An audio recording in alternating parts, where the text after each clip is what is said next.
Musulmonlar xalifasi Harun ar-Rashid xalq hayotini o'rganish uchun faqirona kiyinib, mol bozorini aylanib yursa, bir qassob bir qo'yning bahosini so'rabdi. Sotuvchi 20 tanga deganini eshitib, qassob, qo'yingizning 14 kilo go'shti, 4,5 kilo yog'i bor. Uning narxi 15 tanga xolos debdi va qo'yni olmay ketibdi. Xalifa navkarlaridan biriga qo'yni sotib olishni, ikkinchisiga qassob ortidan borishni buyuribdi. Bozordan qaytgach, o'sha qo'yni so'yishibdi va qassob aytganidek 14 kilo go'sht va 4,5 kilo yog' chiqqanini ko'rishibdi. Qassobni topib kelishibdi va unga yana 2 qo'chqorni ko'rsatib, qancha go'sht va yog' borligini so'rashibdi. Qo'chqorlar so'yilganidan so'ng qassob aytgan yog' go'sht chiqibdi. Xalifa qoyil qolibdi hamda undan dunyoviy va uxroviy ilmlardan so'rabdi. Afsus, qassobning kallasi bu sohada bo'sh edi. Shunda xalifa debdi: "Ey qassobzoda, nahot hayotni faqat qassobchilikda deb tushunsang?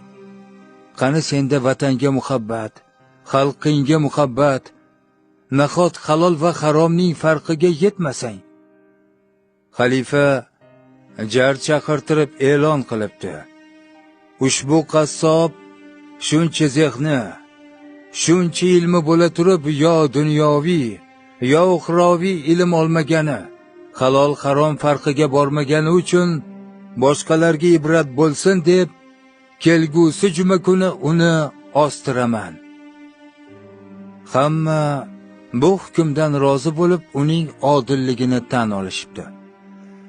Ertasi kuni xalifa qabuliga 2 yosh yigitcha kirib kelibdi. Xalifa ularning xulq va axloqini ko'rib, farzanding bo'lsa shunday bo'lsin deb qo'yibdi. Yigitlar xalifadan gapirishga izn so'rashibdi va ruxsatdan so'ng deyishibdi: "Ey shohanshoh, avvalo bizning bir qoshiq qonimizdan keching. Biz o'limga hukm qilingan qassobning o'g'illarimiz. Otamizdan so'ralgan savollarni bizdan so'rasangiz." Xalifa bolalarni uzoq savolga tutib, ulardagi ilm, yetuklikni sezib kuchliroq olim kishilarni chorlab, ilm majlisi o'tkazib, bolalarning zehni va ilmiga qoyil qolibdi va debdi: "Sizlarga tasanno. Lekin otangizga chiqarilgan hukm hammaga ma'qul kelgan va ko'pchilikka ibratdir." Shunda qassobning katta o'g'li: "Ey muhtaram jamoa, bola loy, ota-ona kulol emasmi? Bola onadan o'g'ri, qotil yoki aldoqchi bo'lib tug'ilmaydi-ku. Uni tarbiyalovchi ota-ona va tashqi muhitdir. Otamizga chiqarilgan hukmni otamizga emas, uning otasiga chiqarish kerak edi. Otamiz o'zi ilmsiz bo'lsa ham bizni shunchalik ilmli, ma'rifatli bo'lishimizga sharoit yaratdi.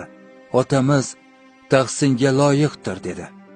Xalifa uzoq sukut saqladi va dedi: "Ey vazir, sen endi iste'foga chiq.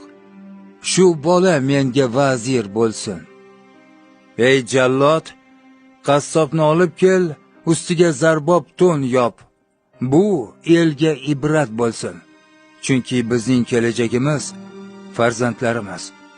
Bola tarbiyalashdagi oliy janobligi uchun qassob shunga loyiqdir. Qassobning otasi tirik bo'lsa, olib keling. O'lgan bo'lsa, go'ri ustiga 30 darra uring. Chunki shu qassob ham yoshligida o'ta iste'dodli bo'lgan. Otasi esa unga qassobchilikdan boshqa narsani o'rgatmagan.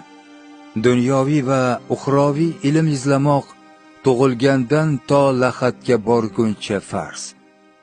O'z ma'naviyatimiz va milliy g'ururimizni o'zimiz ko'taraylik. Bizning ham go'rimizga darra tushishidan Alloh asrasin. Xulosa esa o'zimizdan, azizlar.